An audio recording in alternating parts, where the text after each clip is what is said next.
Greetings and welcome to Office Hours with Dr. G. I'm your host, Dr. G, and I'm so glad you can keep our appointment. Dr. G. Tonight, I welcome a powerful couple, Doctors Arkh and Jahzara Isra from the Imperial City, sometimes known as the Queen City of Charlotte, North Carolina. They consider themselves residents of the kingdom of heaven present here on earth as love.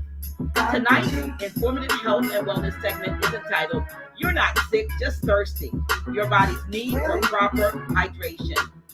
The Israels will be discussing their rainbow water product and the importance of water to life. Dr. Arkh is a doctor of naturopathy rather than allopathy. He utilizes all that Allah gives us, which is every herb-bearing seed and every tree-bearing fruit for wellness and healing. Records say Dr. Arkh's feet met the land in Queens, New York territory, where as far back as he can recollect, he has always had a different way of thinking and being than those around him. He has been extending himself through healing arts for over 30 years and says he's learning that things only get simpler with time and with God. His empress, Dr. Jazz, as she's called for short, for Jahzara, also placed feet on land in Brooklyn in the New York territory. She was considered the quote-unquote black sheep of the family, the one who marched to the beat of her own drum and didn't conform to the norm. Ironically, the two met at a health expo at Madison Square Garden 30 years ago and have been together ever since. They reminisced how a supernatural spark ignited between the two of them, and here we are. Now, some of you may recognize them as the parents of last week's young entrepreneur chef, Nehemiah. And I want to welcome back to Office Hours for Dr. J. Dr. Arkh and Dr. Jazz Isra. Welcome. Really?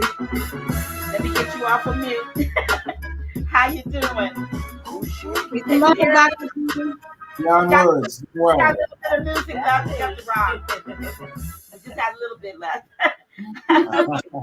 How are you doing? And welcome back, because you were kind of in the background last week when your son Nehemiah, Chef Nehemiah, the young vegan chef, was on with some of the other young people from the online school for Morris children. And Dr. Jazz, of course, you are your title with online school?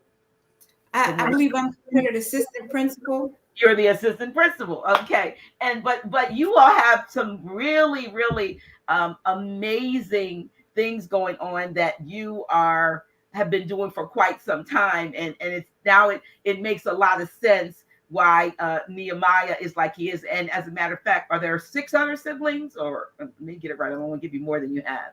Then yes, they're 11 altogether. 7. Yeah, so there's 7 children, and a lot of and an awesome. I'm not sure who's Umi we met, whether it was yours or Dr. Ark's. Dr. Ark's Umi, who is 84 years young. Am I right? And doing absolutely terrific, probably due in large part to the naturopathic health practices that you all incorporate in your daily lives and have done so for over 30 years. Am I correct? That's correct. That's correct. Right on point. I'm trying to be on point. I want to, like I said, I'm excited about you all being on tonight, because I try to do a lot in terms of holistic health, because of, and you all said it, because of where we are, with right now more so than ever, it's so important for us to have a naturopathic approach to wellness, because I don't know about you, but I don't even know if we can even trust allopathic medicine and those who practice it when we go to them, because you never know, what we just what might be given to us. I know I'm trying to choose my words gingerly so we don't, but you never know exactly now, since all kinds of lengths are being gone to get us to acquiesce to That's right. certain uh, mandates. I'm going to say it. That's what they are. All But right. there's so many lengths are being gone to, and even I'm at the point now when I turned on the radio on one of our I guess you would call it urban stations that has been around in Philadelphia since I was probably before I was born, and in 60 plus years, 60 some years old. I think the station's a little bit older than me, and to have every other commercial talk about that and then target the children, it's cringeworthy. You know what I mean? It's cringeworthy from the standpoint of where we're headed, and when is this going to end? But I want to talk about you all and what you do. I know we're going to talk about the water, but I know you do a lot more than just deal with your terrific rainbow water product. And I want to thank you all for make sure I got for my rainbow water for my rainbow water. So I received my 5 liters, and I took Dr. Arkh. I took your um, suggestion, your recommendation, very dear to heart, and so I poured my rainbow water, my liter. It fit right. This is a liter of rainbow water, and I poured this particular one in my glass jar that has all kinds of affirmations and some shungite in it. Nice. Yeah. So here we are. And I was saying to Dr. Jazz, and I'm gonna give a little bit too much. It's gonna be like TMI. But if I put y'all on solo, because I'm not used to drinking water, right? So I drank a whole liter as soon as I got it yesterday. And if I put you on whole solo, I have got to run. and y'all keep going, because once you start to hydrate the body, and I'm sure you're going to talk about it, it starts to release the kraken. But anyway, I'm guilty. You know what I mean? I'm guilty of a lot of years of not properly hydrated. There was a time when I was a real soda addict, and I'm fortunately I really don't drink sodas much, and I will admit that the only time I really drink soda and is ginger ale, and I'm going to blame this on Grand Sheik Taj Tariq Bey, because he's here a lot and he loves ginger ale, so we have to keep the stock of ginger ale soda for Grand Sheik. And hopefully he'll see this video after you finish telling him how bad that ginger ale is for him. We can stop having it in my house, and I won't drink it every now and then. But other than that, I used to be one of those ones that I don't know whether you were like this, but I needed the burn in the back of my throat from a Coke or Pepsi. I don't know which one it was, but one of them had a better burn, and I wasn't drinking soda unless I could go like feel that burn. I mean, I drank but I haven't had really anything except for these ginger ales probably over the last maybe 4 or 5 years. So I've been good, except for being corrupted by Grand Sheik Taj Tariq Bey, and I'm saying it publicly, with ginger ale. And we aim to keep him happy when he's here, and he's happy with and he doesn't even want the expensive ginger ale. He wants Food Lion 69-cent bottles. So we might get 10 bottles here, So I gotta just get back. I'm gonna try to introduce him to the rainbow water when I see him next week. Nice, that'd be awesome. Right. So listen, tell us about a little bit more about yourselves. You all met at a health expo in Madison Square Garden. Madison Square Garden about 30 years or so ago. And I was just out. I went to my first health expo just this year. Dr. Botanica had me on his with his organization, and Grand Sheik and Sister Cynthia Martin L and I were able to go to Philadelphia for 3 days to one of those. And so those things are fabulous, where all of you have all of these holistic vendors with all of their various and sundry products and so forth. But that was an opportunity for, like you said, the spark to ignite. and you two to meet and create not only what you're, 7 beautiful children, but to a business that you all are still sustaining to this day. But let me talk to you, if I can, Dr. Arkh, as a doctor of naturopathy. Can you explain naturopathy over naturopathic over allopathic medicine to those who may not know the difference? Well, I guess the simplest difference is that naturopathy is dealing with the things that God left here, Allah placed on the planet, and utilizing those things to heal yourself, as opposed to man-made chemicals or things that just kind of put a damper on healing. So it's not really, when you go to allopathy, it's not there to heal you. It's there to cut off the signals of pain or give you comfort, and to keep you on a wheel or a cycle of continually using medications and becoming dependent upon those things. That's never bringing any healing to you, but basically using you as a kind of like a money farm, or an experiment, because it says they're practicing medicine.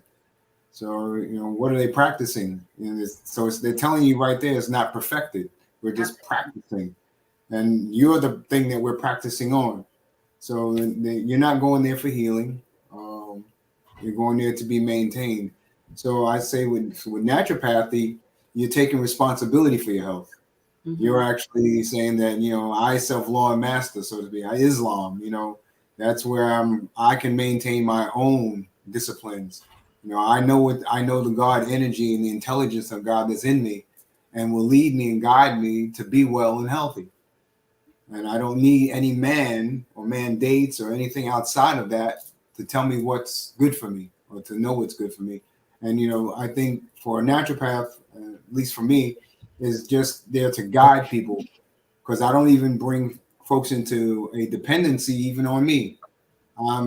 We teach people how to take care of themselves, or, how to diagnose themselves and how to cleanse themselves, but not even to keep us at like, hey, you got to keep calling me for this and this and that.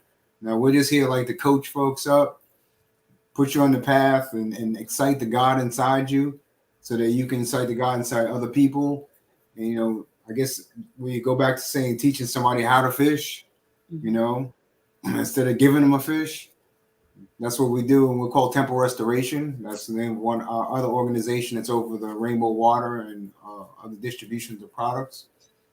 So for me, that's the differences between allopathy and naturopathy. And so what types of diseases do you normally see in those that come to you for your assistance with getting to wellness? Symptoms, the same ones everyone has. No, I'm saying no, not symptoms. Well, you call them symptoms instead of this. I was calling them diseases instead of disease, but you call them symptoms. So, what kinds of symptoms do you normally? Is there anything that's more prevalent in our community than others? Yeah, definitely high blood pressure, diabetes, yeah, obesity, kidney issues, liver issues, eyesight, alopecia, weight, joint pain, overweight, arthritis, yeah. Right. The gauntlet, because the body is, when we're saying symptoms, or you're saying diseases, all right. The diseases are toxicity within the body, and it just affects different individuals depending on the tissue integrity, how that body was formed at birth.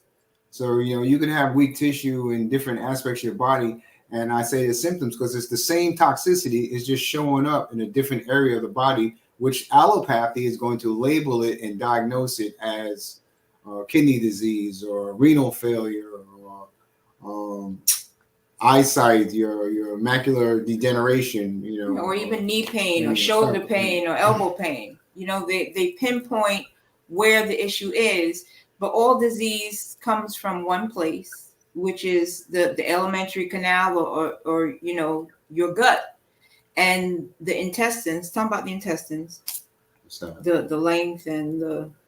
Well, yeah, you have 30 feet. of travel. Of small intestines, right? 25 on the small and uses about 5 feet on your large intestine.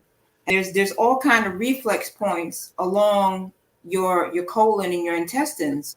So most people are constipated and backed up, and they have hardened fecal matter, and that hardened fecal matter is pressing on those different reflex points. So you may have a pain in your knee or in your shoulder or in your back, and it's just impacted fecal matter pressing on that reflex point. So when you cleanse, our whole thing from as far back as I can remember has been cleansing and rebuilding, because allopathy targets symptoms. But when you cleanse, the whole body, the whole shebang is going to be affected in a positive way. Symptoms go away.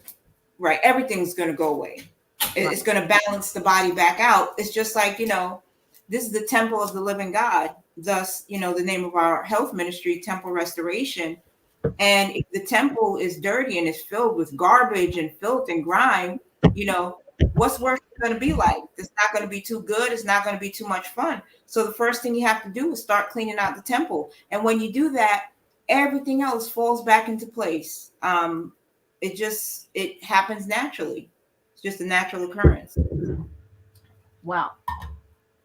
I'm going to drink throughout the I'm trying to get better at drinking. You and us both. Yeah. So what about inflammation?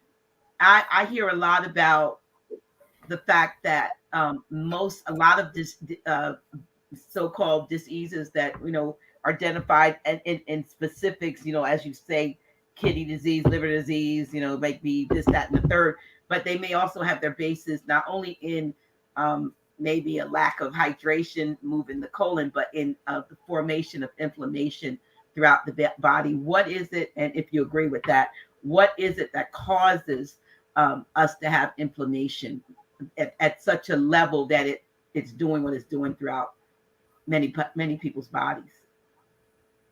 Inflammation is exactly the two things that you just said. It's toxicity and dehydration. And I would add in mineral deficiency, because minerals, because you're getting ballooning. Inflammation or to be inflamed is for ballooning in the cells, and when the body doesn't have enough sulfur, magnesium, the cell walls become very rigid.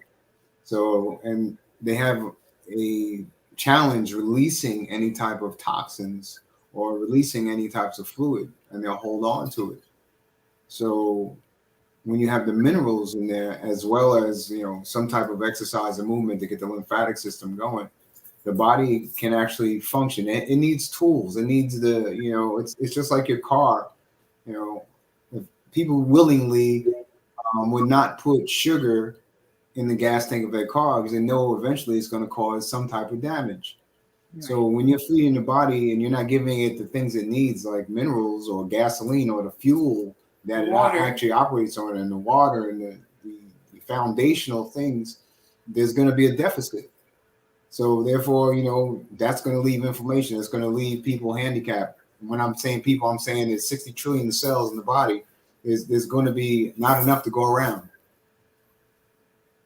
So everybody, the signals get crossed, especially when the brain is not hydrated, and then we're taking in all these metals.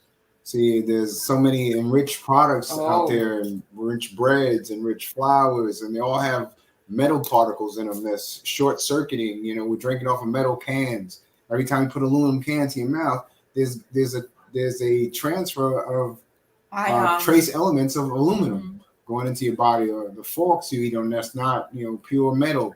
You're eating out of nickel and tin. The pots you're cooking out of aluminum pots, Teflon, using aluminum foil on the grill, or covering your food with aluminum foil. All those things leave trace metals in our system in ways that are not bioavailable or usable to the body. So these are some of the things that we teach the students in online schooling for Moorish children.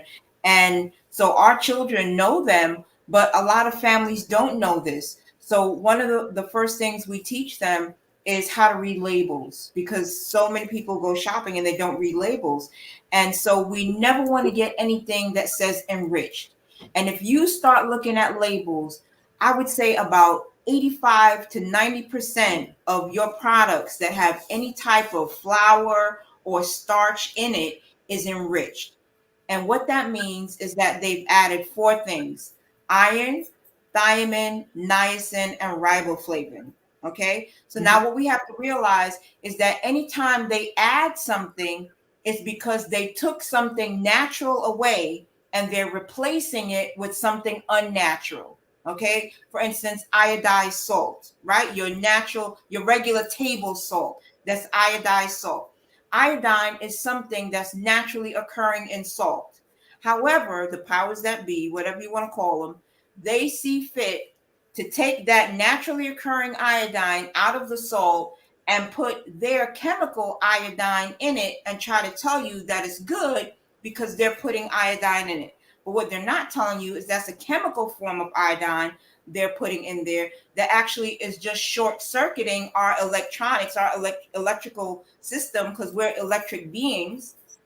And so the same thing with these enriched foods. When it says iron, it's not an iron that is bioavailable, like if you eat spinach or broccoli that you would get from eating greens. That's bioavailable, that type of iron.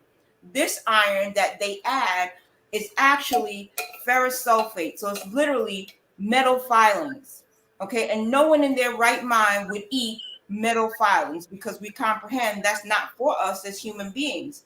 But if you can look around anywhere on YouTube and you can see all these videos with people pouring flakes of cereal on water or milk and using a magnet to pull and move the flakes around. So all of these breakfast cereals, and people are big into breakfast cereals, are all enriched with, they say, fortified, all those things. It just means that they're adding metal in there that is of detriment to our body. It's short-circuiting things. It's a monkey wrench in the works.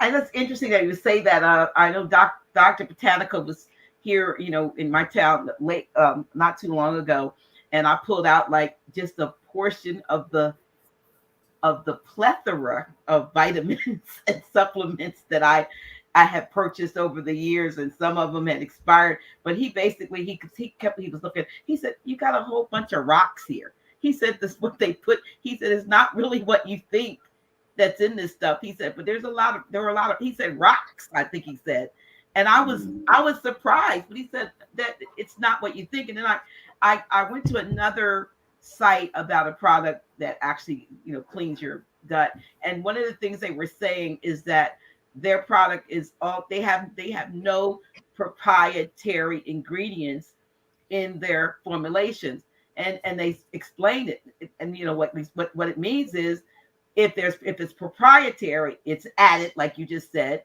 and it's something that they're not going to tell you what it is because they put it under the umbrella of the secret proprietary. Right, but they've taken something natural, and like you said, taken something from the natural elements of that particular herb or mineral, and they put something in its place that they've created so that they could now market it and charge you an arm and a leg for it, because now it's not it's not that herb or plant or seed from the herb, but it's a secret. They don't have to tell you what their proprietary blend is. So we don't know what they're putting in these things that we're ingesting in the name of whatever their labels. I mean, and I'm going to say this at the risk of censure, but I was looking at something just yesterday that was talking about 2 companies, I believe it was SmithKline Glaxo and Pfizer, and they were talking about the worst pharmaceutical companies. I think SmithKline was had the worst record according to this news article, and then followed by Pfizer, and that in 2019, I believe, or 2018 or 2019, the 2 of them merged. Wow. And became one giant, mess. You heard them saying the ones that had the worst record have merged together to be one big conglomeration, of we control. I mean, it starts to get bigger and bigger and bigger. They join forces, and we were thinking, why would they join forces? But the more I've learned, as I've learned about nationality, birthright, what the so-called government does and does not do, more I realize that a lot of them are all under one umbrella. They have these different little storefronts, if you call it, but above it all is connected to the same octopus. They're just different tentacles of the single octopus.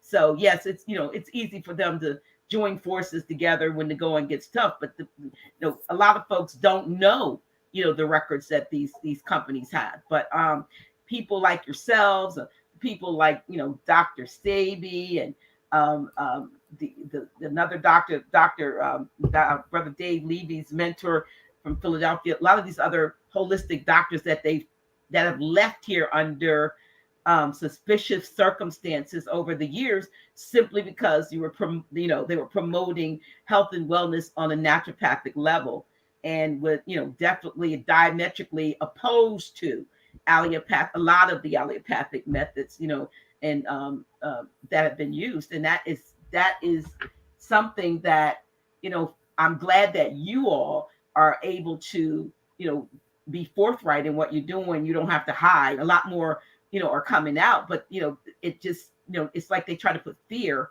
in the hearts of naturopathic doctors. We're going to watch you, and if you get too big, or if what you're saying is hits or strikes a nerve, then they're coming after you or something like that. But for 30 years you all have been doing what you're doing, and I believe I think that that's absolutely a wonderful track record, and of longevity to be, doing what you're doing. And now back when you started, there was no internet, right? So you were just was it more like, where did you all start in the New York territory? Yes. Okay. Yeah, right in the kitchen. So you started in the kitchen. And how did the word spread? I mean, how did you get the word out to those in need of your what you're teaching and what you were offering? How did they know about you? I mean, did you set up at fairs, or have they African festivals? We had I know there was always that kind of stuff going on between like Brooklyn and Brooklyn and where both of you are not born in Brooklyn. I can't remember. Queens of Brooklyn. So Brooklyn, Queens. So how were you getting the word out? Yes, that was exactly it. What you said, fairs and festivals and things like that, and just our circles, word of mouth. When you help people, you don't have to advertise anything like a business, because when you help somebody, and you get something good, somebody tells somebody else about it. Right. They tell somebody. Yeah, the word spread. Just like a movie, just like watching a good movie. We advertise good movies all the time. You go see something you like, you start telling your friends about it. So yeah, that's true. That's it. And then they take it away. No, I'm sorry. I was thinking about myself. You know what? I just had, how you think? I just thought out loud, because I was looking at. I don't think I was dreaming. I think I was looking at the Matrix Resurrection last night, and I think it's like 2 hours and 28 minutes long, and I think I saw 28 minutes and then I fell asleep, and that's what I'm saying. It wasn't much of it, and it was one on one of those apps, and so I thought, today, which is tomorrow, which is today, I'll look at it in the daytime so I can, because there was a brother that texted me and said, "Have you seen it yet?" And I said, "No." He said, "Well, I don't want to spoil it for you, but after you've seen it, I have a breakdown for you about if there's something in regard to the Moors or something." And I said, okay. So I went back to look at it, and not nary stream would come up. And I said, they took it away. They took it away. It was, from last night to tonight, it went from 4 streams, and it was a perfect stream almost. It was like I was sitting there and then to nothing. And I thought, yeah, they took it away. And that's how things are a lot of times. You know what I mean? When something good is happening and they find out that it's available to a lot of, they take it away. And I digress. Listen, I digress. But back to holistic health. I was talking to you all the other night after the show, and we had we talked about me, and I'm very transparent to an extent of some of the things that are going on with me, and I have been dealing with weight, issues of weight. I attributed it to my injury. I was injured in 2017. I think we did talk about that. And I slowed down tremendously. But I also have not been a good water drinker. I have not been very consistent. And there are probably lots of folks like me. I'm pretty sure I'm not the only one. And is it not true that just drinking, we talked about earlier, sodas and things like that, that's no substitute for water, right? Not at all. Absolutely. Because somebody would say, "Oh, I drink coffee all day, or I drink tea, or I drink, sodas or whatever." Not the same. Not the same. Water is water. Now, Something can have water in it, but it's not the same as pure alkaline water. Mm-hmm. So, all right. So I've not been good at drinking water. I've gained a significant amount of weight over the last 4 years, since my injury. And so I've been working on that. And it seems like in the last maybe month or so, I've seen about a 6-pound weight loss, which is, for me, that's significant because I'm maintaining. You kind of see the fluctuations if you get on the scale every day, which is kind of madness, but you would see the fluctuations. But I'm feeling it a little bit more. But my thing is, from a standpoint of sustainability, it seems to me from our discussion the other night that colon cleansing and proper hydration are two of the things that would be most beneficial to anyone like myself, not dealing maybe with weight, dealing with blood pressure, high blood pressure, or some of these things, that proper hydration and proper release of the bowels. I do go for colonics, maybe, once every 2 months or so, because I bought a package and I go to that sort of thing. But you all explained to me about the fact that there's something going on in the walls of the colon. Can you talk about this? How there's impaction that's been there maybe for years that some of these traditional just get a colonic every now and then doesn't address? Well, before I say that, I just wanted to, you kept saying that I'm not a good water drinker. I am. You know what? Okay, let me back this up because Dr. Arkh and I had a conversation today, and he reminded me that I was establishing, and I said, listen, I said we were talking about this, but I accidentally didn't mean to do it now. He said I was establishing basically the precedent for how I would be by making those statements. Am I correct? That's correct. That's correct. Absolutely. And you were getting ready to correct me. And now it just came back to my remembrance that what I say and what I have as an intention has everything to do with my outcomes. Exactly. If you say you're not good at something, then that's what it is. If you say something is difficult, that's what it is. I am an excellent water drinker. Watch me drink. The other point I was going to make, though, is that most people who say that have not had a really good quality water, because even you, when you drank that first liter, you said you haven't drank water like that in a while. So having a good quality water where you can really feel it, it's almost like your body calls to it and it calls to your body, and something different happens for even people who normally or typically don't drink a lot of water. We hear that all the time. Yeah. So I think it's the consistency, of drinking it. And again, I'm going to have to keep checking myself, checking my conversation. And that not only, we've heard about, Dr. Is he Mickey Most? I don't want to give him the wrong name. The Japanese, or I believe it's Japanese doctor who's now deceased, that had done all the studies. Dr. Masaru Emoto. Dr. Emoto and his research and that he had done with water, and how it basically, because we are mainly water ourselves, when you speak to water, it changes the molecular structure of the water, and by the same token, what we self-talk or even what others say to us as being majority water, we can be affected by that negative versus positive, affirmations that are going towards us or coming through our minds, which is still inside of us, right? Absolutely. Right. So another thing that we did at school, at the online schooling for Morris children, we did a project where we researched all these different brands of water that are on the shelf.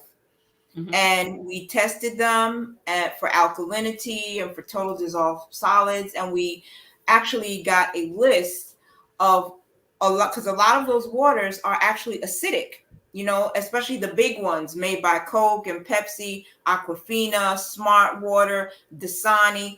All of those guys are extremely acidic, not good water to drink at all. So all bottled water on the shelf is not created equal. Also, there's quite a number of alkaline waters that say they're alkaline and they test really high with alkalinity, maybe like a 9.0 alkalinity. And most people think, oh, that's good. That's really alkaline.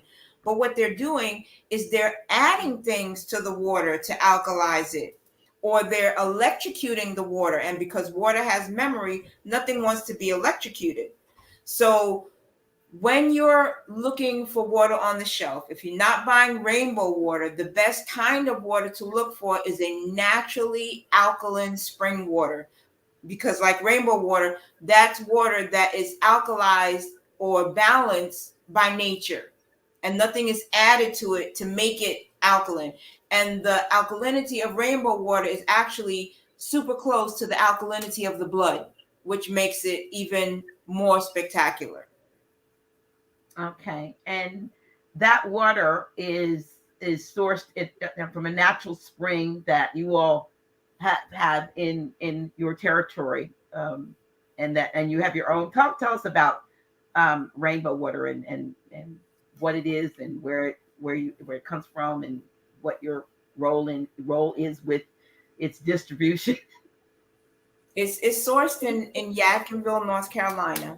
And we didn't forget about the colonics and the colimas. We're going to get back to that because hydration plays a big part in that. And so that's really important. And just to add, I want to add something to the whole colon thing. It's not just the colon. Once the colon, because the colon becomes distorted, it can also grow to 5 times, 6 times its size, puts pressure on the other organs inside the body.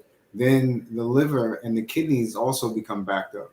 And once the liver starts to become backed up and the kidneys become backed up, there's your blood pressure, your weight loss, because your liver is your biggest organ and it's your fat burner.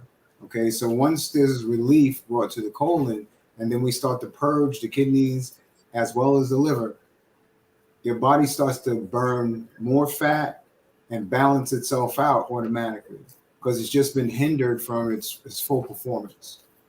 I just want to interject that and go ahead with the rainbow water.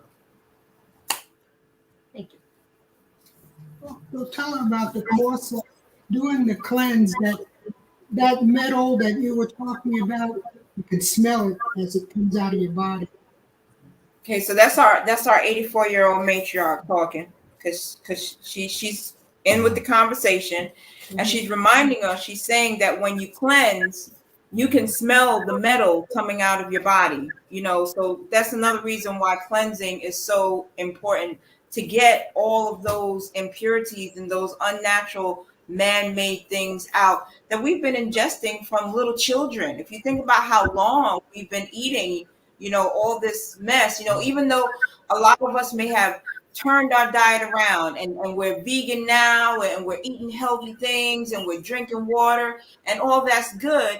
But what about all the years past before we were doing that stuff? All of that still needs to be accounted for. So that means we still have cleansing to do. Deep cleansing. And they say you should cleanse 1 month for every year of your life. So just think about an entire month? Well, the amount of cleansing that you need to do overall is at minimum 1 month for every year of your life. So that's just to say that when people think if they do 1 cleanse or they do 2 cleanse and it's like, I'm all right now, it doesn't work that way. It was a process to put all that stuff in. So it's a process to get all that out. And I think that's why people turn to allopathy, because it's a quick fix. And natural healing is not a quick fix, but it's definitely a deeper, more real fix. And it's not just a Band-Aid. That's 5 years of cleansing for me. There you go. Well, you know, if you think about it in terms of how many years we've been putting detrimental things into our temple, that's really a drop in the bucket. Mm-hmm. You have to keep it in perspective. Mm-hmm. You know, because when we started doing kalimas, you mentioned colonics, and we told you about kalimas. Colonics are pressure fed, and they have a gauge where you turn it and you decide how much pressure goes in, how much comes out. Colonics is just like kalimas, excuse me, are just like colonics, but it's the home version, and it's gravity fed instead of pressure fed. So it actually strengthens the natural peristalsis of your intestines. So you feel your body taking in the water like that. So your peristalsis is working and it's being strengthened. And then when there's enough in there, your body automatically expels it, just releases it. And so it's a good ebb and flow. But Mm-hmm. when we started doing that, sometimes we would find when you cleanse long enough, you might end up getting out a bowl of crayons. We got a bowl of crayons out from someone from when they were 2 or 3 years old, and they used to eat crayons. A bowl of You know crayons. Oh yeah. And So, they were an adult at this point. They were an adult. But this was after lots and lots of cleansing, because you gotta, if you have a closet, you know, one of those closets where you open the door and everything falls out. Yes, I do. And everything.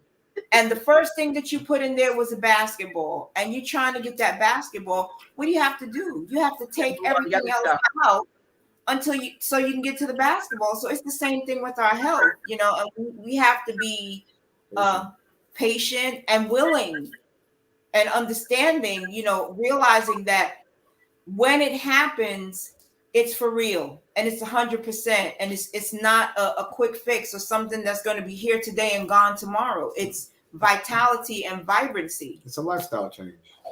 It's not just a diet or anything like that. It's a lifestyle change. It's a spiritual change. It's a different way to live, pretty much, because it's a constant basis. Because once you start to get into alkalizing your body, you want to keep your body in alcohol. You won't go back to eating acid foods again, because that's just like beating yourself in the head. And they won't taste good. Yeah. Your taste buds will change totally. Yeah. So I'm just Salts, looking sugars. I'm just looking at the comments, and someone said natural sea salt is highly assistive in making our bodies alkaline. There's lots of things that can add alkalinity to our body. Lots of easy things or natural things. And someone said, do we sell a cleanse? There's lots of cleanses out there on the market. There's things people can charge you $200-$300 for a cleanse, and you can use baking soda, Arm & Hammer baking soda, or sea salt, like the brother or the sister said, to cleanse you out the same way that you might pay $200 or $300 for a cleanse. So, you know, we're not here to take anybody to the bank. It's not about, you know, get you to buy this product, buy this, because healing is simple. God is simple. We are the ones that complicate things, looking for the next product, the next supplement, you know, and that's really no different than allopathy. If you're trying to get an herb in a bottle to fix something in particular, you're still dealing with the symptom and you're not dealing with the cause, which is that you have toxicity in your body that needs to be cleaned out. And when you clean that out, you're going to feel all kind of lovely that you never experienced before, or you haven't in a long time. Glasses will change if you're wearing glasses. Sometimes you get rid of your glasses. Is there any way to reverse when you've had the surgery, the cataract surgery? Can can you improve if they've taken that out? I mean, can you even improve after the cataract surgery? Or is that like, have you just kind of like taken away your natural everything and there's nothing that can, because now you've got something prosthetic. If you look in my eyes, you see diamonds because that's what they put in there, for instance. But I still don't see very well. That's why I have to take these glasses off and on, because I can't see anything unless I put them on. I can see it across the street, but I can't see right here. But can you reverse that through nutrition and that kind of stuff? You can reverse anything. You can have someone. We've had people with stage 4 cancer at death's door. When my father came to us, he was at death's door. My brother brought him over from New Mexico. Brought him on about at least 18 to 20 different medications. He was in end stage renal failure. His skin was dark, black, necrotic looking, scaly. They were talking about amputating toes and feet and all kinds of stuff. And my brother brought him to us saying, this is what he eats. This is all he eats. I can't get him to eat anything else. So his diet consisted of every meal, 2 slices of white bread, 2 slices of processed American cheese with margarine on it, toasted, okay, a cup of tea, because he's from the West Indies, which is a British colony, so they do their tea every day. But he was putting 3 sweetened loaves in that tea and carnation milk and an orange. Oh, I'm sorry. And on the sandwich was 2 fried eggs. Yeah. It was eggs, cheese on buttered toast with an orange and a cup of tea. And we were told, this is all he eats. He will not eat anything else. Well, we couldn't take that for so long. As soon as my brother left, we just started changing little things. We changed the white bread to a fibrous bread, like a wheat bread. He didn't say anything. We changed the processed cheese to a natural cheese. He didn't say anything. We used real butter instead of margarine, which we know is artificial. He didn't say anything. One day I put 2 sweetened loaves instead of 3. He didn't say anything. Then I went down to 1 sweetened loaf. He didn't say anything. One day we went to the farmer's market and we got some pink grapefruit, and we gave him pink grapefruit instead of an orange. I think that was the first time we went from 2 eggs down to 1 egg. But when we gave him the pink grapefruit, he said, oh, thank God, I was so sick of those oranges.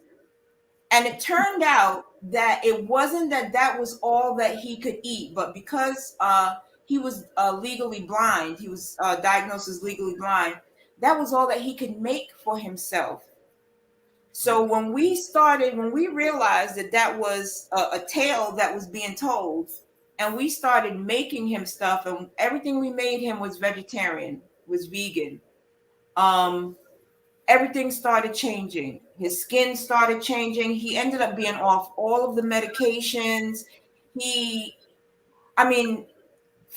Barbara, help me out, because there were just so many things, but it was all from changing his diet. That was all we did, was change what he put in his mouth. That's it.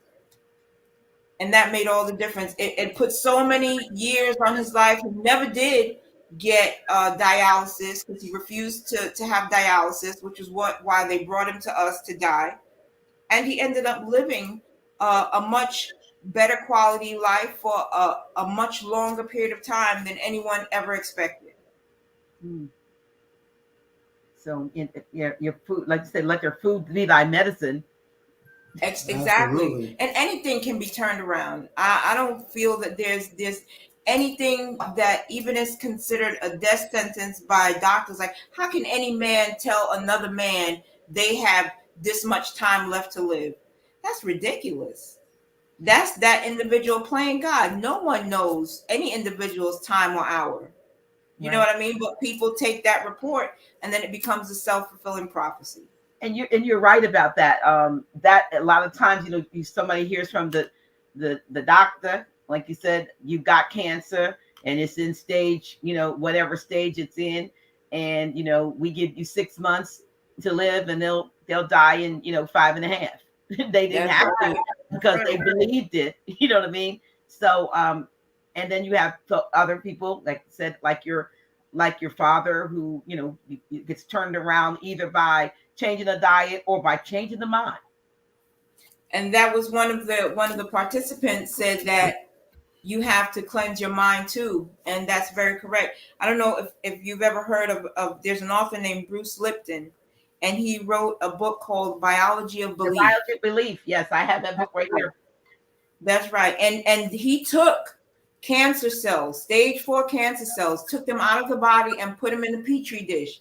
And when they were out of the body, they transformed into healthy cells. So what that meant was that the reason why they were cancerous because they were in the body that was believing of the belief that it had cancer. Mm-hmm. So we live our lives in our mind. And when we decide, whatever we decide it is what it is. And people don't realize that when it comes to health and wellness, that's the first thing we have to do is change our minds, our thoughts, and especially our words.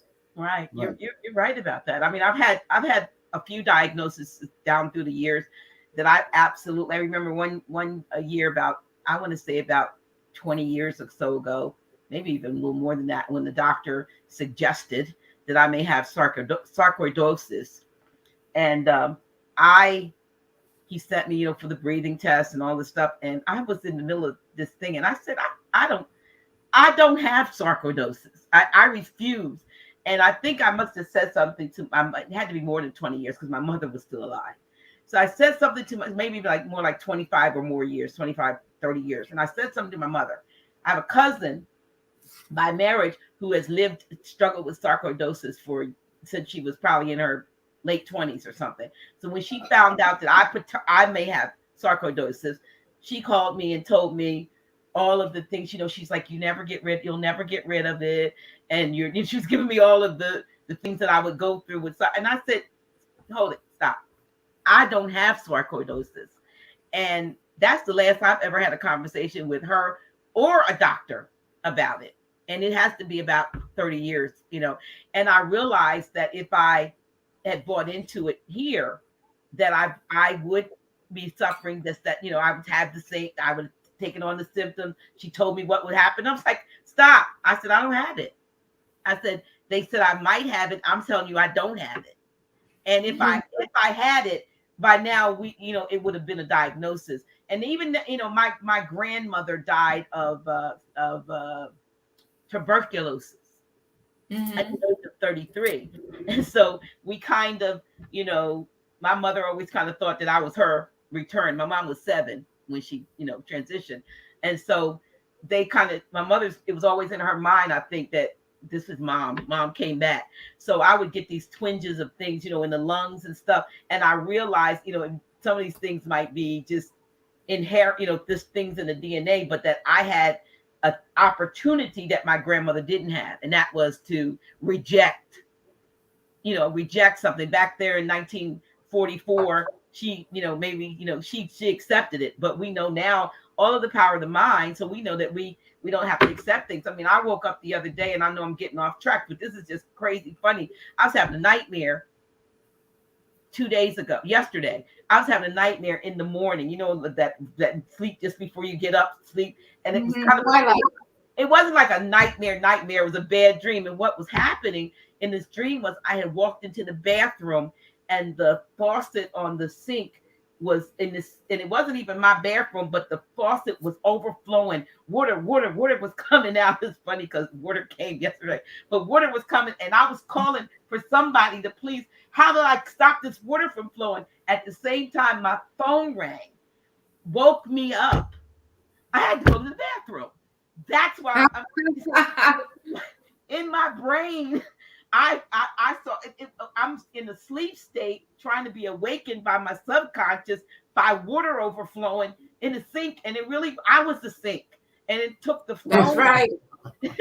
It took the phone ringing to get me out of it and say, "Girl, you got to go to the bathroom," and then I could relate the two. But how many other things, that's kind of funny. But in life, do we take on? We think something's one thing, and it's something there's a message, something's coming. Maybe the message is telling us we need to change something about our life. Absolutely. Absolutely. Right. Absolutely. Right. Nothing is as it appears. Yeah. That's That was exactly right. I had to laugh at it, but I was like, oh my God, the water's just running, and it's coming out the sink everywhere, and nobody's here to help me. And I was like, I'm the sink. I got the message, and how, like I said, and when you said to me, and I was trying to say some things to you, Doctor Arkh, and you said to me about what you think, how important it is, how you see it. When I talked, I guess was it yesterday we were talking, having that conversation. Yes. Yes. Yeah. So it was like, yeah. And that, Naila. And sometimes, a lot of times, we don't practice what we preach. Sometimes we don't do what we know to do. We could tell other people to do it and forget to do things for ourselves. And I'm like, I was just going to say, and the reason the other people show up that you're giving the advice to is to remind yourself of what you need to do. However, we get caught up in thinking that we're helping somebody as opposed to taking the same knowledge and wisdom that we're giving out and applying it to our own life. right. And that's how I feel the universe is serving us in every realm when people are coming into our awareness, and they're there to bring us into our own reflection. Because that's how I feel the universe actually treats us and loves on us unconditionally to show us ourselves. However, we've been taught in the system to keep looking outward and never being turned into the internal, which provides us the humbleness to know that it's always a give and a take. There's always because everything began with the breath, right? So the breath was given and then received.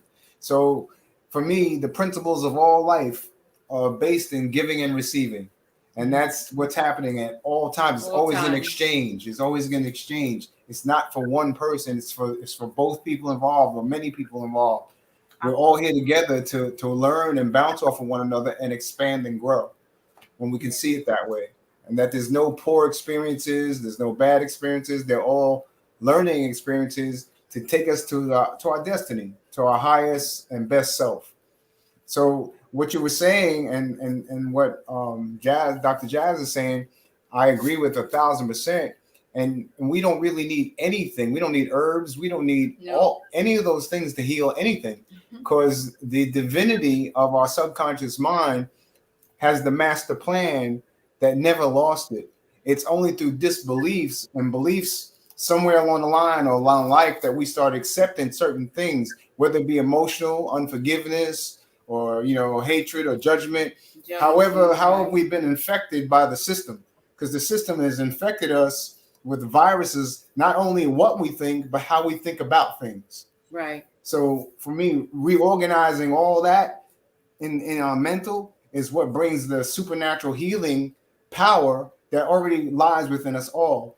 And we can dissipate any disease, any symptoms, anything that's coming against us just by realizing the truth that there's nothing wrong with us. And I love that. I love that.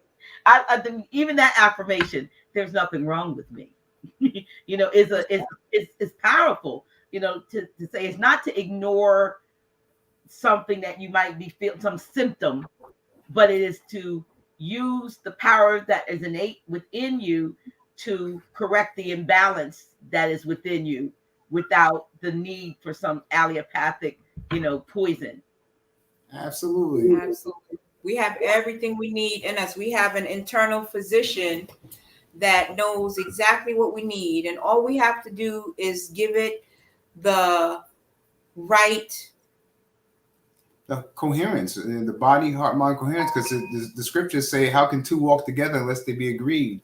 So, the conscious mind will always give us the right answers and have the right affirmations and always make the right choices and always say the right thing in the public. However, whatever the subconscious is truly, truly believing is what the life on the outside is manifesting. So to get those two people to balance out and line up with the heart, mind, body, because there's people that have been born blind with all types of ailments and not being able to walk or use their legs.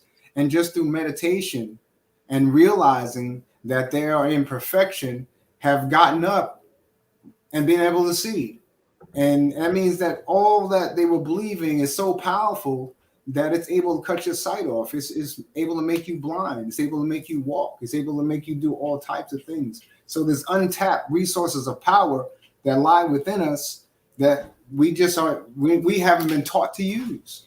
And I just want to add that when we don't see miracles or manifestations, it's because either our heart or our mind is not in alignment. So we might think something in our head, but we don't embrace it in our heart, or vice versa.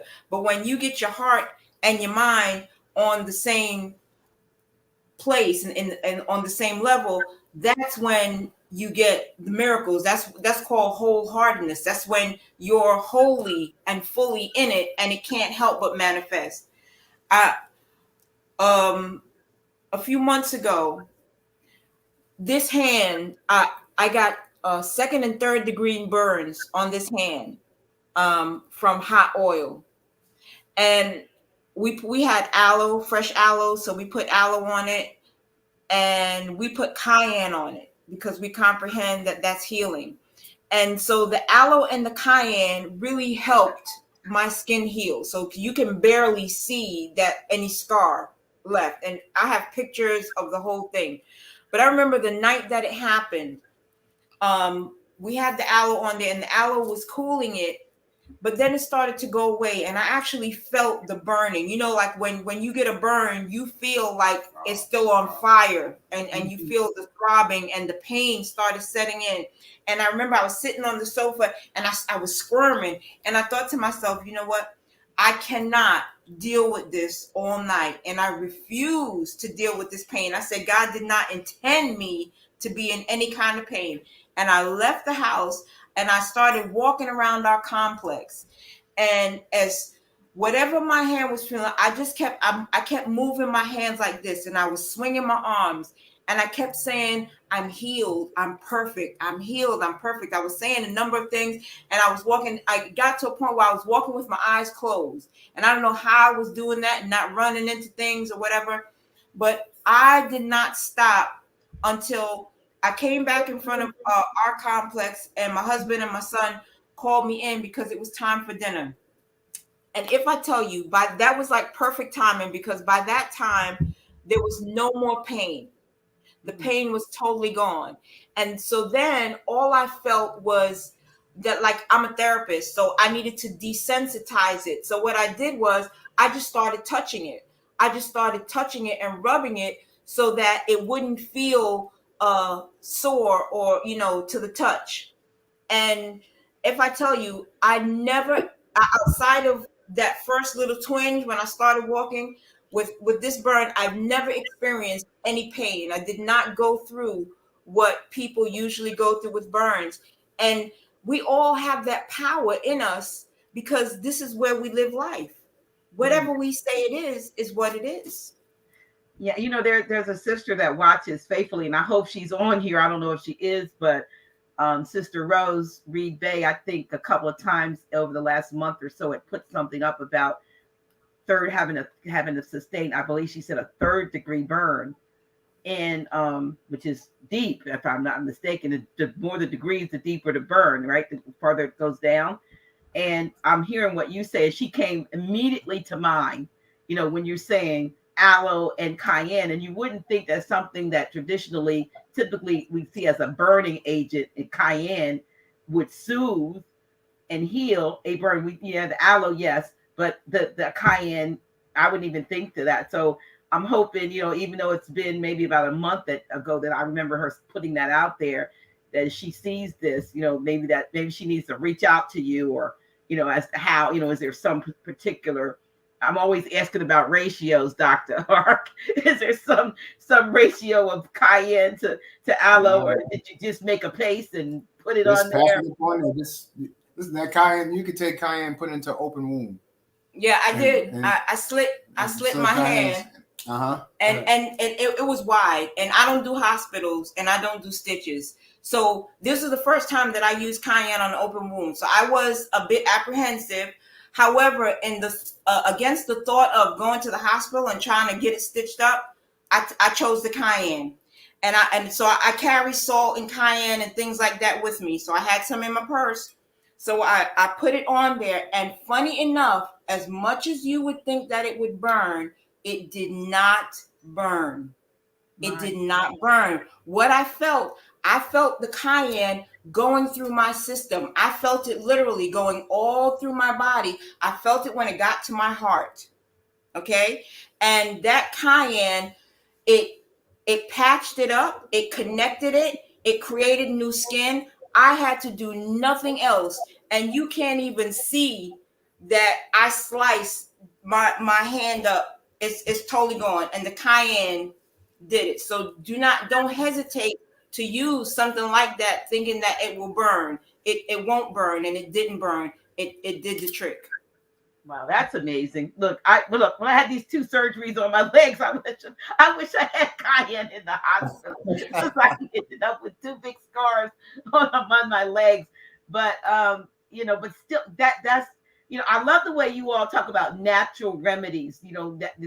Everybody's got cayenne. You might normally in their up in their spice cabinet, or something. And so, my goodness, just some cayenne and aloe. I've got I've got an aloe leaf about this big that's on the counter, and I keep saying I'm gonna throw it away because I haven't done it. And then something says, "Don't throw it away." The moment I throw it away, I'll need that piece of aloe. But that's a good piece of advice. There's probably someone who's going to hear this, and and just Rose Reed Day. I hope you're one of the ones that you can put some. I don't know if it's too late or if you have to do it within the first few hours or so of having it. Too late is a story.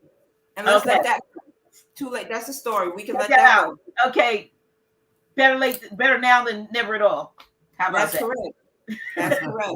Better now than never at all. Let's go back to the Kalima board. Yes. Because there's a book there was a book I had, and there was I forgot this other doctor's name years ago. He was famous for this quote, "Death begins in the colon." That's correct. And death begins in the colon. And I don't know if that's Dr. Jensen or somebody else, but I know Dr. Jensen is famous for the I've got one of his old tissue cleansing books over there. But there's another guy that talked about it too afterwards. But can you talk about because he has Kalima boards in that book, and that book I had is so old it's falling apart. You all promote the use of them, and you also sell them. Am I correct? Or yes. And so one of our mottos that Dr. Arkh came up with is, "You're not sick, you're just full of shit." And that's really, it's really the truth. When we say God is simple, healing is simple, and we complicate it because we believe all this allopathic mess that has nothing to do with us whatsoever. All we have to do is clean out the mess, and everything else will follow. When we have a congested colon, something called autointoxication happens because our intestines take up the nutrients and redistribute nutrients to our body. But when you have nothing but all waste and fecal matter, then what happens is the toxins get taken back up and redistributed into the body because the fecal matter is not leaving as it should. The waste is not leaving, so it ends up being redistributed into the body.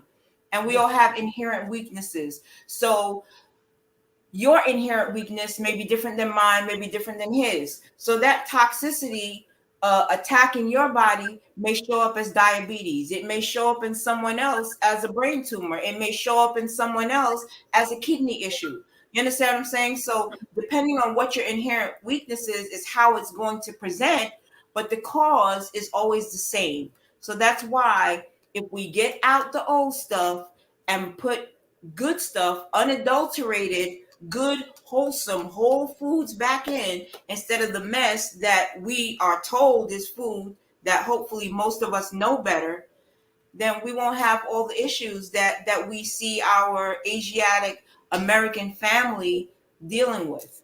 What about Alzheimer's too? Is that toxicity?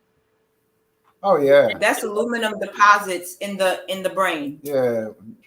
A little chelation therapy will take care of that. So you have nursing homes filled with people, including my dad, who are suffering from dementia and Alzheimer's, who could get chelation therapy and clear their minds. I mean, they may have other physical ailments, but that probably cleans out too. So instead of giving them, yeah, if those nursing homes, if they would just drink water, 75 to 80% of their ailments are caused by dehydration. You think about this. Go ahead. I was gonna say that's the first thing that if you go to the hospital, even though it's a place to die, the first thing they do is put fluids in you. First thing they do is most people hook you come up in to there the IV. dehydrated. Right. and they don't give them a lot of water though, because I remember being in my dad's room one day and they brought his food in, and everything he has to do, it has to be what they call honey thick liquids. You have to put, because he can't take liquids in, so you have to put this little, almost like agar type stuff that thickens it. I don't know what they call it, honey thick. But anyway, but everything, there was like two cups of juice, then another cup of orange juice, another cup of apple juice, and there was no water. And a can of Coke. Well, he didn't give him that because everything had soda? to be No Sprite? no, because he has to be fed. But I'm saying there was no water. There was no water. Everything was juice, and then we had to thicken it up to make it more like a puddingy or like a porry, like thicken it. But there was no water. They're not giving him IVs of water and stuff. So most of those people in there are probably dehydrated, like you're saying. And if that's what is actually causing people like myself who are up and about to be out of sorts, what is it doing to somebody that's up in age and maybe has some other ailments and that they're not being addressed? And that is, I'm about to go in and start sneaking in what do you call it, sea moss or something. I gotta do something. You know what I mean? like it's honey. I'm like, this is pudding. I'm gonna come in and give him pudding every day or something made out of sea moss, because I just know that they're not doing anything holistic, but he's living on his own constitution. He's been in hospice since August 2020 in the hospice. Yep.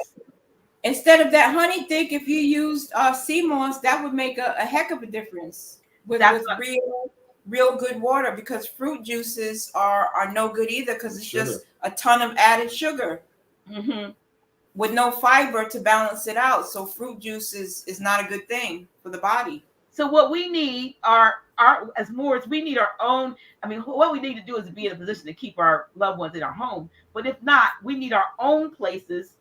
Exactly. Holistically bring ourselves or those that we need to be, so that they're cared for in a way that will restore them and not eventually kill them. Exactly right. That's what we need. That's exactly right. In the hospital anymore, unless it's someone asked, and I don't know if you saw that. I didn't want to pass over that. I saw someone ask about vertigo and cleaning the blood. That's the question. Yeah, I saw that. Can you speak on vertigo and cleaning the blood? Same thing. The liver, the liver is what cleans the blood. So you gotta clean the body out so the liver can do its job, and the vertigo will go away, because that's a mineral deficiency. And from everything I've ever seen with vertigo, most of the symptoms that if you would just take a moment to look up what are the symptoms with consistent with liver failure or liver disease, there's a ton of them. And most people don't realize that if we just clean out our body, our colon, then the next thing that gets cleaned out are our organs, our liver and our kidney. Then the next thing that will get cleaned out is our blood. So it's just like that closet. We have to start with our colon to make room for the organs to dump. Once the colon and the organs start dumping, the blood will automatically become cleaner. So it's a process, but it all starts with cleansing, and it's simple if we don't complicate it. So again, and then when you say, when you ask a question about one symptom, for everybody, it's not the same thing. So there's no cookie cutter thing across the board. And when I say that, is just to say if I was going to deal with a symptom with one person, I'd have to know what they're eating, you know, what their lifestyle's like, and before I could even help them with that. But the basic and bottom line is, yes, you have to do that cleansing and that detoxification. But in order for something else to change, we would have to know like what's going on, you know, because you have to know what they're thinking, right? Too. right, Like, what they're thinking, That's a what they're huge part of it, eating, too. yeah, how they getting along, because there in may their be some household, it might be some, you know, right. Could be some small changes we can make right there that'll subside some of the feelings and symptoms that they're going through just by making some adjustments. So yes, and we always go back to definitely cleansing, but in the interim on that path, just to give some kind of relief that's not an allopathic relief with some type of drug. And there could be an herb that could actually help too, you know, to bring balance down if there's headaches or poor circulation, you know, on the pathway of the full detoxification. So I hope that answers the question. Can you Right. tell, like you told me some, I mean, we already found out, you told us about the crayons, but what are some of the things that people who have undergone the cleanse, the full cleanse, have seen, you know, besides probably losing a whole lot of weight? What kinds of because I've seen some of those pictures in that tissue cleansing book, and they're like ghastly. I mean, have you seen things that are look like they come out of a horror movie? Oh, we've seen that in ourselves, sis. Yeah, parasites, worms. When we did a 21-day cleanse in New York, and we caught everything in a colander, laid it out on newspaper, and took pictures. Day 1, day 2, day 3, went on like that. If I tell you, by the time we got close to the end, what was coming out felt like leather or like Black rubber, rubber. like black rubber. It was black. It felt like rubber, and it was the shape of our colon. So we had literally gotten down to the walls, to what was on the walls. So that's when I say it's a process. You have to get out the stuff that's hanging around in there to even get to the old stuff that's really going to make a difference. Really? It's that closet again. So what, like the diet? So if you're bringing out these little, you know, what Vienna sausage size, you know, the excrement, if that's what's coming out, that's because the walls are so impacted with stuff that's what's squeezing whatever. Is that pretty much what is going on? That sounds like an impacted colon that may, you know, it's like, so let's say you had a tube, right, and it's so round like this. Once it starts getting layered around, all right, it was this was a whole clear hole, but now the hole in the center is this small because all the impacted fecal matter is around it. So the bowels are trying to pass through this little hole that's left, and that's constipation. That's when the stool comes out looking funny, or you know, you pass little knots or diarrhea. You're doing something, but it's not. It's just that can come out because it's liquid. Yeah, and it's under pressure too, because you could be 10, 12, 13, 14 meals behind in your bowel movements. If you're not having 2 to 3 bowel movements a day, but yet you're eating 3-4 times a day, but you're not passing 3-4 times a day, you know, over years that's a backup because you're not passing everything that goes in, and then with the lack of water, and not even that. Let's get to the part of chewing. All right, so when you actually put food into your mouth, what you call food, masticating your food until it turns to a liquid.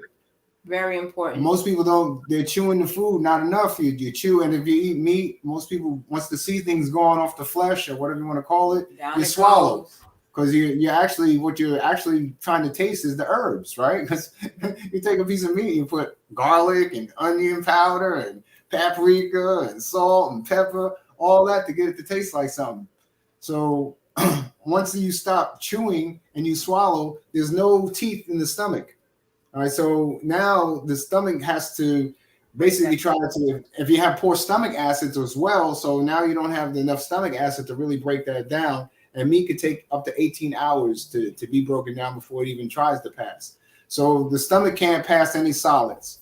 So that stuff has to sit in your stomach or in your gut until it turns into what's called chyme, or a thick liquid.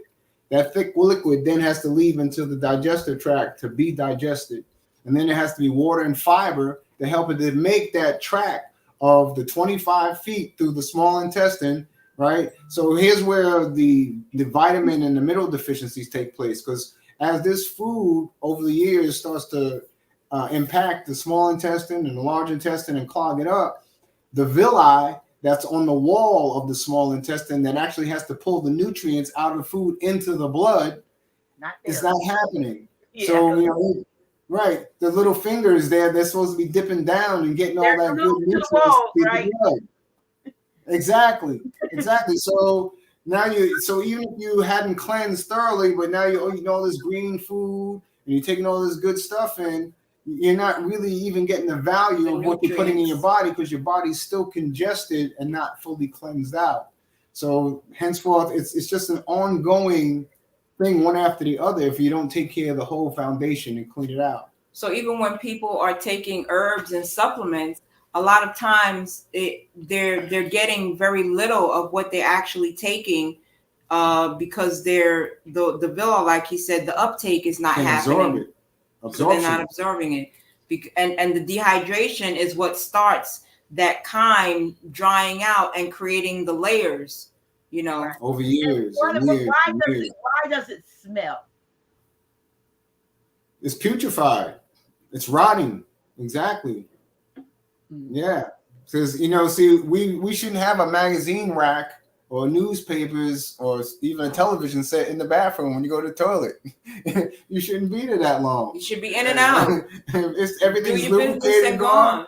You just drop and go. And I'll tell you, the only thing I can attribute it to is a change in diet, because years ago we used to eat meat. And every time, and I'm going to speak real because this is all family here, when I fart, I clear a room. It was putrid. But now when we pass gas, you don't smell it. It doesn't have that smell. So you don't have to, your farts don't have to smell like death. That is not a prerequisite. Wow. So okay, so let's go back to the Kalima boards that you all sell. Do you have them back in stock yet? No, they're still a little bit behind, because, you know, the corporate United States is putting games and containers and things of that nature. Yeah. All right, but that's something that everybody listening needs to consider. Absolutely.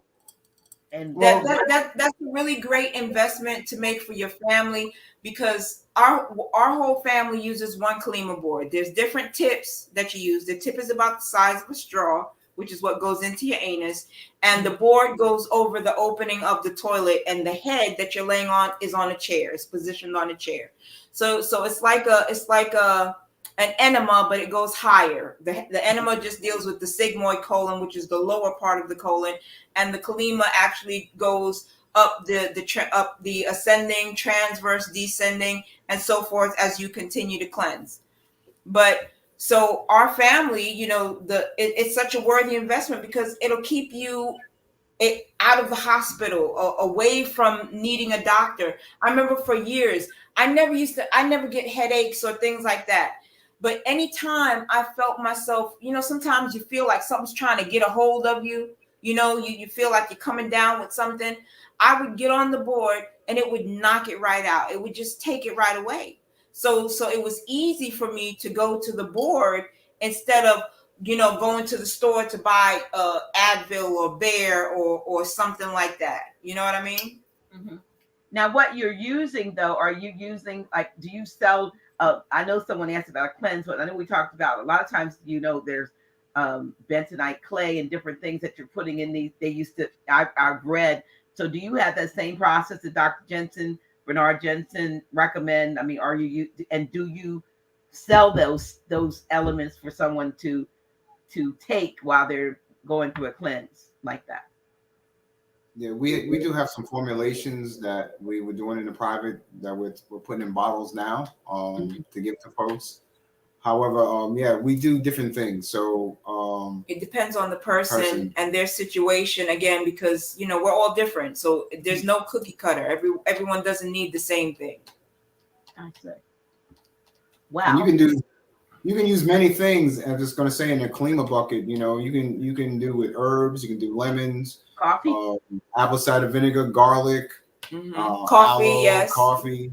And can I just say a big part of it too is actually speaking with the individual and finding out where they are, because some people are okay with bitter things. Some people, if you give them something, so in other words, it doesn't make sense giving something to someone and they're not going to take it. You're not going to take it. Yeah. Exactly. So it's really very individual to know what's going to work for you, because what might work for you might not work for someone else, because the bottom line is that we got choices. There's lots and lots of choices. There's no one right way of cleansing. It's are you someone that's at home, or are you someone that's out to work? You know what I'm saying? You're going to be looking for different things. You may not want something where you got to be running to the bathroom, and you know what I'm saying? So different people have different situations that have to be taken into account, and that's what's going to make the difference of what's recommended for you as far as the cleanse goes. And just let me add that, because that's what we end up teaching ourselves, how to be constipated. Oh yes. Due to jobs or different exigent circumstances that we exist in. We don't, and sometimes we have phobias about just going to public bathrooms. So always we want to hold it. People that can't go unless they are home and they get completely undressed. Yeah. They gotta undress completely, so they're not gonna do that. So I'm like, gotta undress to go to bed. I mean, so people have all kinds of quirks about it. So yeah, you end up holding stuff. So yeah, I'm glad that is you don't have a one size fits all, because I don't like bitter stuff. I mean, I've taken it, but I have a whole bunch of bitter stuff in the refrigerator that I started to take because I don't like bitter stuff. I'll be honest with you. So right. How about body brushing? How about the brushing to stimulate the lymphatic system? Okay. It's a great thing. Yeah. It's a great thing. Tongue scraping? Body brushing. Oh, okay. Yes, body brushing, tongue scraping. I scrape my tongue every day, but I didn't know that. I thought I was just cleaning the stuff up. I have like a thing that but what does that do besides taking the whole entire system? Really? Besides taking the white toxicity out off the tongue from fasting overnight, it stimulates the whole system in order to release toxins. And that's where digestion starts. It's also, and so something else that we teach in the school also is mindfulness. That it's a good idea when we eat to take our time and eat slowly, chew all of our food, and really enjoy your food, because most of us, we eat so fast that we don't get to taste our food, we don't get to enjoy it, and then we end up eating more than we need to, because our stomach hasn't gotten the signal hasn't gotten a chance to get from the stomach to the brain that we're full when we eat too fast. So when we did that experiment at school, all of the children across the board felt such a difference when they slowed down and really chewed their food. They really saw how they enjoyed it, how they tasted things that they never realized before. So little things make a huge difference. Yeah, and if you eat too fast, I think you can forget. I've forgotten sometimes what I ate because I ate it so fast. I couldn't. And maybe it was something else in my brain. But that's I have to go back and try to think about it. But if you have a mindful meal, you'll remember it, I would assume.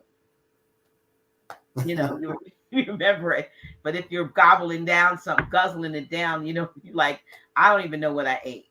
I think did I eat, something like that, and you might overeat or something like that. But I think this is great that you all what you're doing. I'm just sitting there going, I'm pretty sure you do it with clients, but I can just see like workshop. You all doing a workshop, because a lot of the things that you're suggesting are things that people have in their own homes and things that they can do on their own, and not buy this formula and buy that. I mean, there's some things that they need, but basically it's what do you have? Remember that commercial? What do you have in your wallet? What do you have in your cupboard? What do you have in your kitchen that you could now put together in such a way that it's going to be a part of your holistic protocol? You know what I mean? Years ago, when we were health ministers, we were in the church.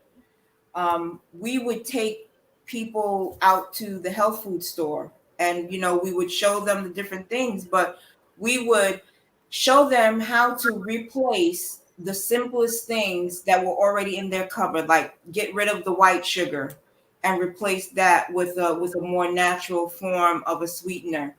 And we would show them the choices that they had. And sometimes, you try a few things until you find what you like, getting rid of the dairy and finding a nut milk alternative, and that too. So when people are used to the taste of cow's milk, the first thing they try, they might not be so apt to it because they're comparing it to the taste of something else. So we have to stop comparing the taste of one thing to the taste of another and appreciate it for what it is. And you might have to try almond milk and coconut milk, maybe cashew milk or oat milk. But eventually you'll get to the place where you find something that, oh, I can do this. This I like. You know what I'm saying? But even those things, you still got to read the labels because they still put a whole lot of additives in there. Whereas you can make your own nut milk yourself and you know exactly what's in it. Nut and alkaline water. Right. That you're right. And if you have a juicer or blender, a good blender, you could do that. And if you don't have a juicer, you use a blender and some cheesecloth, and you can do the same thing. So you're right. Exactly. Yeah, you're right about that. Someone asked, is a coffee enema good? What kind of enema? Some people say yes. Some people, as far as the coffee enema goes, for me, I can only speak for myself. Some people say that you only should use certain types of coffee to do it with that are less acidic. However, you also put in coffee directly into your bloodstream because it's going into the colon, but it also stimulates the liver to help it flush. So for some people, coffee might work, and some it may not. I've used coffee enemas, and I've had no issue with them for myself. Again, it all depends on the individual. So while I think it's important to be in tune with your body and to see what resonates with you, we also have to be aware of if we're telling ourselves stories, that something will or won't resonate with us, then we end up making it so without really giving the thing a chance. So we have to be a clean slate in order to really see if something resonates with us or not. And a lot of times we're living in our past. So maybe something that did not resonate for us in the past that we were allergic to, now we're 30 years down the line, we're still claiming I'm allergic to this or whatever. And you may not be anymore, but you never know because you're living in your past. You're living in a past experience, so we really have to be mindful of that, because this construct is all about the mind. Yeah, that's good. Someone asked about what about our, yeah, you're right. It's all in your head. Someone asked about arthritis. I know we talked, and then inflammation. You addressed the inflammation, but doesn't inflammation cause arthritis too?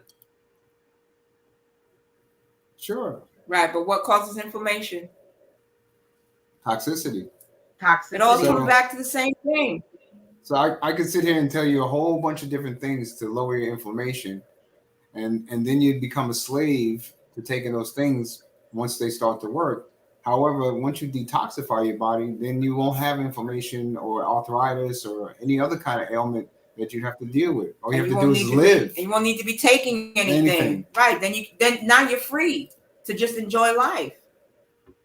Well, there's a question out here that someone said they would love to call you all and talk to you if there was a number that you could be reached, or if you prefer just to be. And I know your website is under construction. I do have it running there well, that's not the website. That's about the farmers market. But is there a way, email or a way that you could be? Yes, and we can definitely be reached via the website. We can be reached for consultations via the website. Even though it's under construction, it's just being improved and updated, but it's working. Okay, so I'm going to put templerestoration.life is the website. templerestoration.life. And the idea is just to make health and wellness as easy as possible, because that's what it is. Life is easy, health is easy. Nothing is difficult unless we say so. And when people say something is difficult, we just say, okay, as you say. Okay, let me temple restoration. I'm always writing things wrong, so I'm gonna make sure I did it right. All right, and there. Let me see. Did I do that right? Temple restoration. That's good. What is it? Temple restoration.life. That is. I spelled Arkh wrong. Is it HK?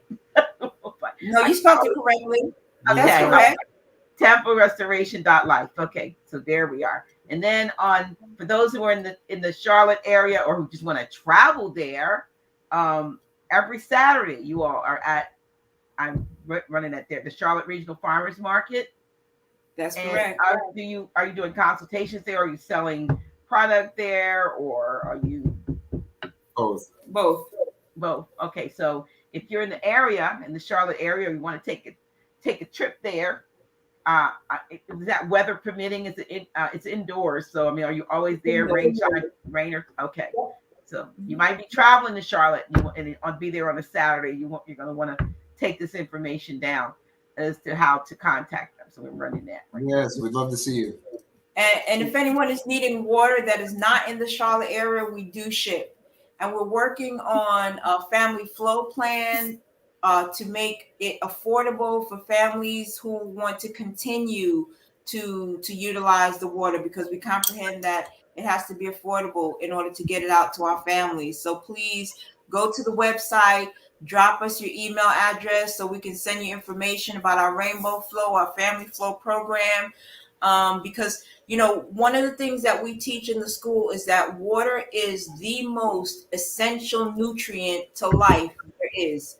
And people don't realize even that water is a nutrient. And it's the most essential nutrient. That's right. Because every single metabolic process in the body uses water to do its thing. So if we don't have water, we're in trouble. And monoatomic water. Tell them about the monoatomic. That's very important. The size of the molecule of the water is super important. Yeah, structure. So that's the difference between a lot of waters that are out there, is the structure of the water. And you can find a lot of information on structure. However, just the analogy wise, it's like saying, okay, I have a basketball here and I have a golf ball. So the structure of most waters that are acidic, like say Nestle or Deer Park, Aquafina, Smart Water, is the basketball. The cells are the golf ball. So you drink this large structured water, and that water cannot go into that golf ball. So what do you think happens? What do you think happens when you're drinking the basketball water with the golf ball cells? Well, it's not going to nourish your cells, so because it can't get in there. But I don't know where it goes. So you urinate a lot. You're gonna pee a lot. That's what's wrong with me. And pee constantly. That's what's happening, because your body's not getting to utilize it. It's coming in and going back out. So the sign of drinking a good water is not peeing constantly, because that's an indication that your body is actually getting to utilize the water for its processes. And let me interject. The water is intelligent. So if you start drinking this water and you do start to urinate, what it's doing is flushing out a lot of the toxins that have been built up. And it's going to come to a point where that will stop, and your body's going to hydrate. We've had several people that said they gained weight on this water. So that meant that the tissues were dry. But these were very thin people. Okay. That were actually looking to gain weight. Your body is intelligent, and it knows exactly what you need. It's not going to put weight on you if that's not what you need, sis. So you don't have to worry about that. Don't need it, no. So I just want to comment. Sister Rose Reed said, "Pray over your water." Yes. And that's what we were talking about. Like Dr. Rose Reed is the one I said that. Yes, that I remember that name. When you talked about the healing the burn. Yes. Absolutely. Quantum energy. So no matter what water you drink, especially if it's water that's questionable and you don't know the quality of it or where it came from, just speak to the water. Speak to the water. The water hears you. The water takes on the energy. When Dr. Emoto took pictures, he spoke and wrote things like love and gratitude. And then he would take a drop of water, freeze it, and take a picture. And the crystalline structure was so beautiful, like perfect snowflakes and things like that. And then where he said things like "you fool" and "stupid" and "I hate you," the crystalline structure was all dark and misshapen. So it's very important, the words that come out of our mouths, because we're 75% water. So if we're busy cussing all the time or speaking negatively about anyone or anything, we're cursing our own waters. So that's why it's so important to keep our vibration high, to speak well and feel well and be well. And what I do, I don't know if you can see it, but I write on the bottom of my bottle. So this one, I wrote clarity and love. And I write it backwards so that the water can read it. So when I look down into the bottle, it's forward. So you can write anything on your bottle. You can write love. You can write, See, you say it says get moving. I don't know if you can see it. That says I think it says what does it say? Boundless energy, abundance, vibrant health on there. Yes. It says this right here says drink more water or something like that. So I got all kinds of stuff on here on this particular bottle. Okay, so and that same thing you're doing right there, when you go to lay down to this evening or when you go to rest, monitor your breathing and go into deep relaxation. So in other words, you're going to breathe and relax your feet, your toes, your ankles, your calves. You work your way up, and you can actually find things on YouTube that can actually give you a guided breathing meditation that'll relax you totally. And when you relax your body totally, take those same words and implant them into your subconscious mind.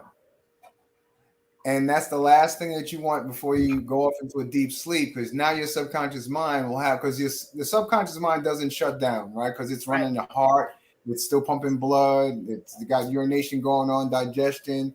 So it will also take that information just now, and it's going to start to work on it and produce that in your life. And the same thing when you wake up, that'll be the same thing that you greet when you first awaken, is give gratitude in the same words and give thanks for all those things happening and occurring, and do that on a continuous basis. And I promise and guarantee you that you're going to see that manifestation take place. All right. I think I better put lose weight on here too. That'll happen naturally too. But you know, so yeah, you're right. So instead of lose weight, my body's perfectly balanced. Perfectly balanced, right? Perfectly balanced. Yes. But you know, one of the things you just said, Dr. Jazz, I've been sitting here drinking this, and you know, I told you before we got started, I may have to put you on solo. Remember? Yes. I'm almost finished drinking that liter. This is all that's left. And I don't even feel the urge, and I'm normally I'm running. So what you just said makes a lot of sense, because I've been sitting here for almost 2 hours drinking this, and you know, I'm not having that, you know, old age urgency, I call it, that you get. You know, when you have to get.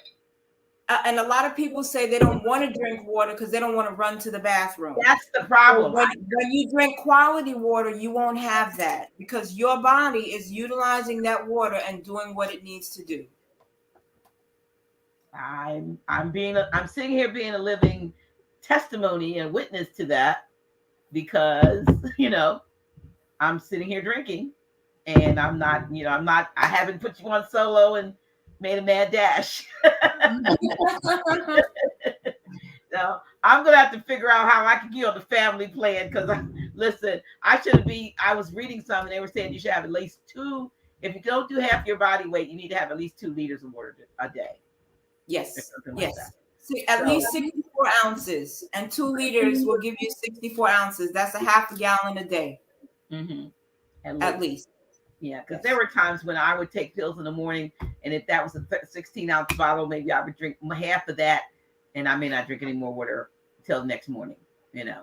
But I'd be running all day as if I had a lot of water in me. Okay, so the other part that we haven't touched on yet that's super important is movement. Okay, our bodies need to move.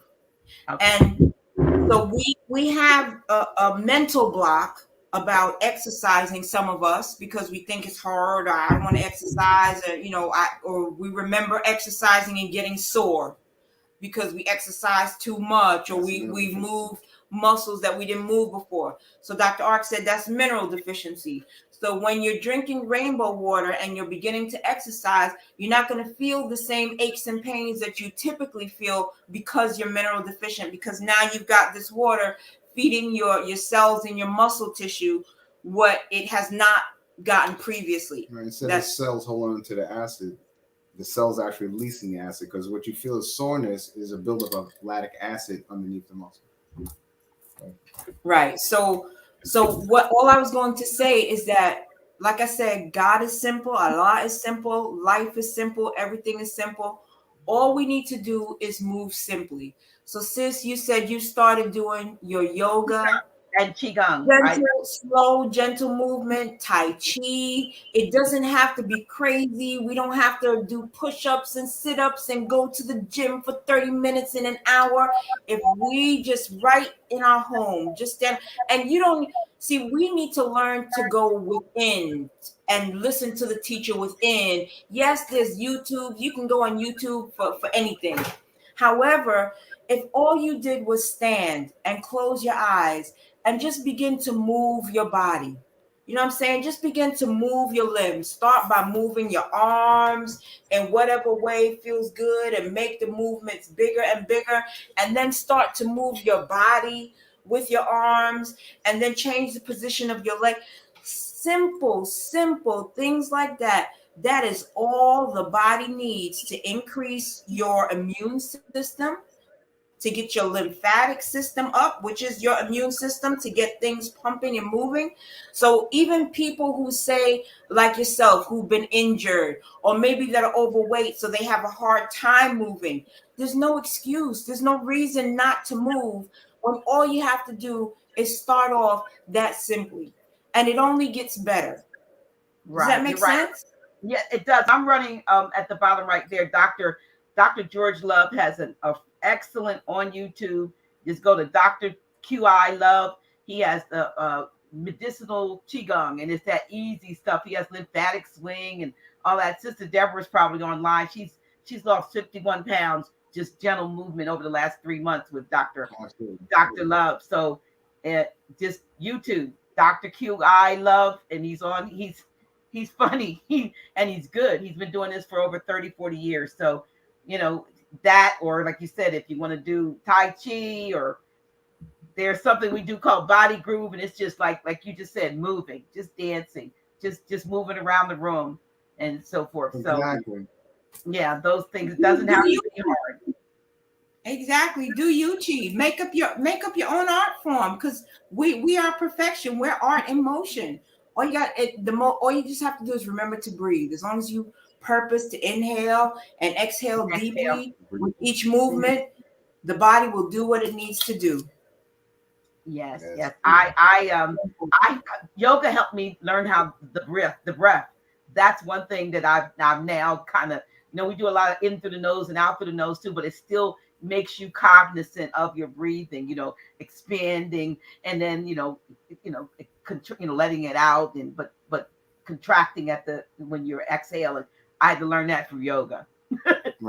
Right. Breathing through the diaphragm. Yes, diaphragmatic belly breathing. We call it belly breathing with the children instead of chest breathing. We, as babies, as infants, we belly breathe. If you watch a baby breathing, you see their belly moving up and down. But as adults, we learn how to chest breathe. We end up breathing up here. It's shallow. And when you breathe up there, it is shallow, like Dr. Arkh said, but it also engenders fear, because that's how you breathe when you hyperventilate. That's why there's so many people with anxiety, with anxiousness and depression, because we stop learning, and breath connects us all. Breath is the source. Without breath, we're not here. We're in another plane. Right. You know what I'm You saying? call yourself spiritual and you're not breathing properly, then that's not, because that's what spiritual means, the spiral of the breath. And That's right. I'm spiritual, but you're shallow breathing now. You something wrong with that. Wow, So, and that's when you say that spiraling, because that's vortex. That you're talking about is the vortex, and that's the actual. If you look at if anyone were able to see the urine come out, you actually see it looking like a vortexing stream, because that is what the water does. It actually spirals. Well, I bought a water bottle that it was like about $138, and it's just a glass thing, but it sits on a little gray thing, and it makes the water go into a vortex. Magnet on the bottom. Yeah, and you turn it on, and then so the water's sitting in the bottle, and it's doing like this, and it's something about it being stirred up like that. I was telling you, I have a big Berkey, so I pour the water from the big Berkey into the glass carafe and sit it on that, and just let it spiral in the vortex, and then I drink it. Yeah, something about the movement of the water, right? That is important. That's exactly right. It's funny that you should say that, because I'm from the Caribbean. I'm from Barbados originally, my people, right? Mm-hmm. So West Indian women have such a much lower rate of feminine issues like fibroids and things like that. But that is because when we dance, we wind our waist, we move our waist, and I've heard it called stirring the pot. So women who have issues with, feminine issues, if they would do something as simple as stir the pot every day, just move their hips in one direction and then move it back in the other direction, because all of that is coagulated blood from the body being sedentary. So everything that we're talking about, breathing, water, move, all simple things that can be that spark, that can be the difference with a vibrant life as opposed to a life full of illness. You know what I mean? Yeah, that's amazing. That's amazing. Simple stuff. I think I really have to get you all back on here. You all need to do a workshop or something. We need to do a Zoom workshop and talk about all of these things. I have my little holistic things that I do, even though I'm wanting in some areas, but I'm more of the energy person. I do a lot of work with energy healing, but I just think we need to be able to talk and there are people on that would love to be, ask questions, be up on the screen and so forth. Would you all be open to doing something like that in like sort of a Zoom setting, so that, from a holistic standpoint and just talk about these things and give Absolutely. Well, this is our life, Dr. G. We love it. We love it. Yeah, because we need this. We need this. Absolutely. We all do. We need this. And I would love to host something like that, and maybe even bring a couple of others, on, but we need to be able to give ourselves the knowledge that we need to save ourselves. Nobody's coming to save us. It's not our salvation. It's not going to come external to us ourselves. I mean, there's, nobody's going to crack the sky and say, ta-da, you're healed. You're out of danger. No, it's got to come from cracking the inside, and what's already there. So bad that we don't realize that we're looking out and everything that we need is in. And you said it at the beginning, and I say it all the time. The end of scripture, as having myself been, pastor and in ministry for 25 years, we always say the greater one lives on the inside, but we're always looking out for something to come in. And if the greatest thing that we need is in us, then there's no need to look at any further. No need to look outside of ourselves or outside of what was already put here for our healing. I just want to interject that all we're ever going to do is point you back to yourself. And anyone that points you any place different, look at them, tilt your head to the side when you look at them, because Everything is easy, Yeah, and you're it's right. all in us. We already have all the answers, and nothing is difficult. It's this world that programs us to think that everything is difficult and external. We got to go to this person to get this and to learn that and to know that. Yeah, it's the pastor that's going to save me, or it's the this or that's going to save me. The Right. pastor's there as a guide, as a helpmeet, but it's we have to study to show ourselves approved, and what we have to study is us, because to me, the script says to seek ye first the kingdom, of Allah, so I am the kingdom, so I have to find me first. I have to find the kingdom within me first, and then all the other things that I want will be added. It said it'll be added on to me. So the first thing is we need to discover that self-love, self-appreciation, self-perfection. That's I am everything. I am the I am. I'm the cream of the crop. There's nothing wrong with me. I'm not diseased. I don't need fixing. I'm not broken. That's right. I'm awesome. I'm perfect. I'm here to do what I need to do, and I'm well equipped. There's no lack in me, because lack is an illusion, and they wanted me to believe in those things, but I choose not to believe in those things. I only believe in what's true. And if I only believe in what's true, that's all the manifestation that's going to happen is what's true, not the discombobulated ideas. Just like you said earlier about receiving the report from the doctor about cancer or anything else, or sarcoidosis. He's like, nah, I ain't got that. I don't know what you're talking about. Right. That ain't got nothing to do with me. That's right. Exactly. That's exactly what I've done that on a couple occasions about things. You know what I Dr. Jazz, you can appreciate this. I told myself, I saw my mother going through, and we're almost going to end because I'm going to get this under 2 hours so that I can do a replay, because they won't let me replay anything that goes over 2 hours. But real quick, I saw my mother suffer with the change of life and, the hot flashes and everything. And I said, I'm not going to do that. I'm not going to do that. I will be 67 in 3 months. I have never had a hot flash in my life. Woo! You and me. Yeah. I said I was not going to do that. They had to tell me. The doctor had to tell me a few years ago. She said, "Oh, you're perimenopausal." I said, "What does that mean?" She said, "You already been through it." I said, "I did," and so I didn't know. But I know I said I wasn't going to go through that. I watched her and other. 1 minute they're all right, the next minute, they're fanning and all that. I thought, I'm not going to do that. And it was as simple as every time I thought about it by seeing somebody else, I said, I'm not going to do that. And I decided not to do that. And so I never, I'm not, I'm still not going to do that. I'm still saying that. But, at this point, I don't even care about it because I passed the stage. But I didn't know I was in it. I didn't know I went through it. But I went through it without it even bothering me, apparently. I didn't have the symptoms. So a lot of the things that we go through are things that have already been programmed through society and through doctors and through TV and all that this is what everyone has to do. And I did not. And I just want to interject quickly with this whole pandemic and this variant and all this kind of stuff. I just want our brothers and sisters to be very careful about watching the boob tube and what they're letting into their consciousness, because that's how that's being spread. There's technology now that's able to spread things by the monitors. So you really want to find some better things to do than watching TV and the news and things like that. That's not really what you want to let into your awareness in your temple. And that's good. We're going to close on that, but we're going to bring you back and we're going to have a conference. Thank you all so much for being on the show, and we're going to have you back. Love you. Love you, love you, love you. Love you, love you.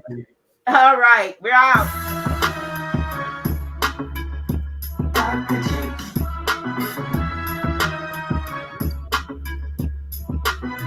Really? Oh, shit. Yeah, that's me.